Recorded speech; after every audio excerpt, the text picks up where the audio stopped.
एक गांव में 4 दोस्त रहते थे। एक था जागीरदार का बेटा, दूसरा धोबी का बेटा, तीसरा मोची का बेटा और चौथा था लोहार का बेटा। वो चारों बहुत ही पक्के दोस्त थे। एक सुबह जागीरदार का बेटा रो रहा था। लोहार के बेटे ने पूछा, अरे दोस्त, तुम रो क्यों रहे हो? कोई वजह तो होगी न रोने की, हमें बताओ, हम तुम्हारे दोस्त हैं ना?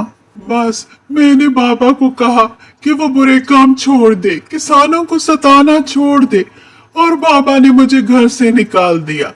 बस अब मैं इस गांव में नहीं रहूंगा। बस मुझे एक ही दुख है कि तुम जैसे अच्छे दोस्तों से मैं जुदा हो रहा हूँ, इसीलिए रो रहा हूँ।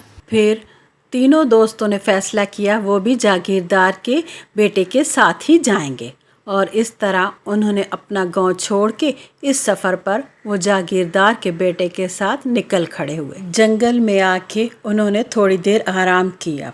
3 दोस्त तो सो गए, लेकिन लोहार का बेटा भूख के मारे सो न सका, और जल्द ही बाकी के दोस्त भी भूख की वजह से उठ गए।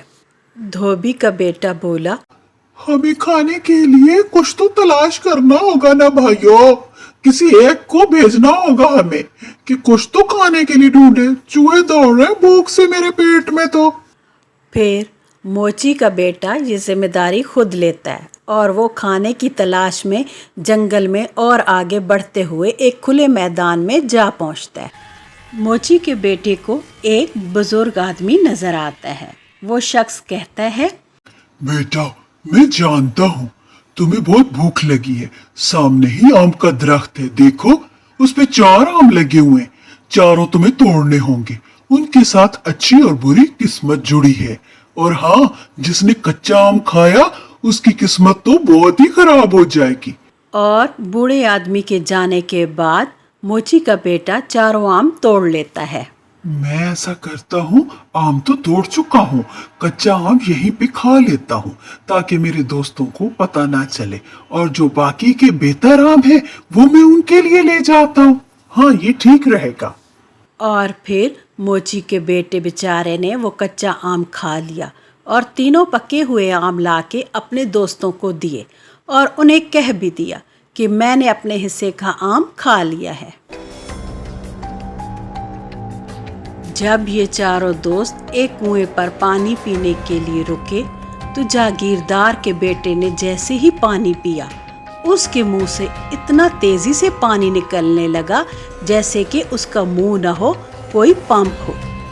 सारे परेशान हो गए कि ये क्या हो गया, मगर जब पानी खत्म हुआ तो उन्होंने देखा उसी पानी में एक हीरा मौजूद था, जिसे देखकर ये बहुत खुश हुए और उन्होंने वो हीरा उठाकर अपने पास रख लिया। फिर कई महीनों का सफ़र करके ये एक और गांव के बाहर पहुँचे। इन्होंने फैसला किया कि ये थोड़ी देर वहाँ आराम करेंगे और कुछ खाएंगे, तो इन्होंने लोहार के बेटे को वो हीरा दिया और कहा कि इसे बेच देना और जाके खाने पीने का सामान ले लेना। लोहार का बेटा वो हीरा लेके वहाँ से गांव की तरफ चल दिया। जैसे ही वो गांव पहुंचा तो ये देखकर हैरान रह गया कि गांव वाले एक लाइन में खड़े थे और किसी चीज़ का इंतज़ार कर रहे थे। जब लोहार के बेटे ने उनसे पूछा तो एक आदमी ने कहा, अरे तुम्हें नहीं पता, हमारा बादशाह मर गया है और आज उसका हाथी आ रहा है, जिसके गले में वो फूलों का हार डालेगा वही हमारा बादशाह होगा। इसीलिए हम लोग लाइन में खड़े हैं कि क्या पता हमारी किस्मत खुल जाए। तू भी लाइन में लग जा, क्या पता हार तेरे गले में हाथी डाल दे। और फिर लोहार के बेटे ने देखा कि दूर से हाथी आ रहा था। वो सीधा इसी लाइन के पास आता है और लोहार के बेटे के ही गले में हार डाल देता है। इस तरह लोहार का बेटा बादशाह बन गया और उसे अपने साथी भूल गए। जब लोहार का बेटा वापस ना आया तो बाकी बचे हुए दोस्तों ने धोबी के बेटे को एक और हीरा देकर दोबारा खाने का सामान लाने भेजा। जब वो गांव पहुंचा तो उसे पता चला कि आज गांव वाले सारे लाइन में खड़े हैं कि राजा का वज़ीर आज़म चुना जाएगा। अभी वो बातें कर ही रहा था कि पीछे से हाथी ने आके उसी के गले में हार डाल दिया, और जैसे ही वो वज़ीर आज़म बना उसे भी अपने दोस्त जादुई तरीके से भूल गए। अब बचे दो दोस्त, उनके पास कोई हीरा नहीं था। जागीरदार के बेटे ने फिर पानी पिया तो उसके मुंह से तेज़ पानी निकलने लगा, और फिर एक हीरा बाहर आया जो उसने मोची के बेटे को दिया कि वो जाए और खाने का सामान लेके आए। मोची का बेटा बाजार पहुंचा और एक बूढ़ी औरत की दुकान पे पहुंचकर उसने कहा, अम्मा जी, मुझे थोड़ा सा खाने का सामान चाहिए, और ये ले, उसके बदले में ये हीरा रख ले और मुझे सामान दे दे। बूढ़ी औरत बड़ी चालाक थी। उसने दिल में सोचा, अच्छा बच्चों, तू लगा है मुझे ठगने। कपड़े हैं पुराने और हाथ में है हीरा, और वो भी होगा नकली। मेरा सामान लूटने वाला है तू। ठहर, मैं तुझे अभी मजा चखाती हूँ। जाती हूँ राजा के सिपाही के पास और इसे पकड़वाती हूँ, और फिर मुझे मिलेगा इनाम। और फिर वो बोली, बेटा, तुम ऐसा करो, यहाँ पे थोड़ा मेरा इंतजार कर लो। मैं अभी जाती हूँ अपने घर से, बोरी लेके आती हूँ और तुम्हें सामान भर के दूंगी, ठीक है? वो बेचारा मोची का बेटा वहाँ बैठ गया और बूढ़ी औरत चली गई। थोड़ी देर बाद वो वापस आई तो उसके साथ राजा का सिपाही था। मोची का बेटा बहुत रोया और उन्हें समझाने की कोशिश की, मगर राजा का सिपाही और बूढ़ी औरत को यकीन न आया। राजा के सिपाही ने उसे पकड़कर कैद खाने में बंद कर दिया। बुरी किस्मत जागीरदार के बेटे की। वो भी सीधा खाने का सामान लेने बूढ़ी औरत की दुकान पर गया।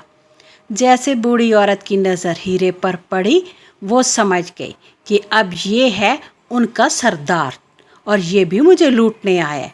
उसने इसे बड़ी तसल्ली से बिठाया और चाय भी दी, और बहाना बना के फिर सिपाही को ढूंढने निकल खड़ी हुई। थोड़ी देर में वो सिपाही को लेके वापस आई और फिर इसे भी पकड़वा दिया। अब नए राजा के सामने इस सिपाही ने उसे पेश किया। नया राजा और कोई नहीं था, वही लोहार का बेटा था, मगर उसे अपना कोई दोस्त भी याद नहीं रहा था, जादुई आम की वजह से। बादशाह बोला, तुम्हें शर्म आनी चाहिए। तुम मेरी रियाया को कैसे ठग सकते हो?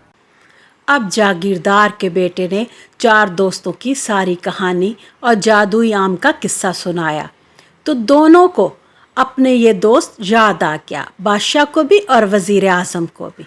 ये तीनों दोस्त उदास थे कि पता नहीं इनका चौथा दोस्त किस हाल में होगा। तो वही सिपाही बोला, हजूर, मैंने एक आदमी को इसी तरह का हीरा पकड़े हुए देखा था, और मैंने उसे चोर समझ के कैद खाने में डाल दिया था।